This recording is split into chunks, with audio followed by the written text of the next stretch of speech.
Meaning of generalized. Generalized. Generalized. Generalized. Generalized. Generalized refers to a concept or idea that is not specific to a particular instance but rather applies broadly to many instances or situations.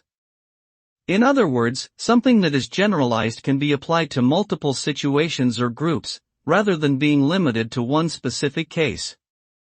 This term is commonly used in many fields, from mathematics and physics to psychology and linguistics.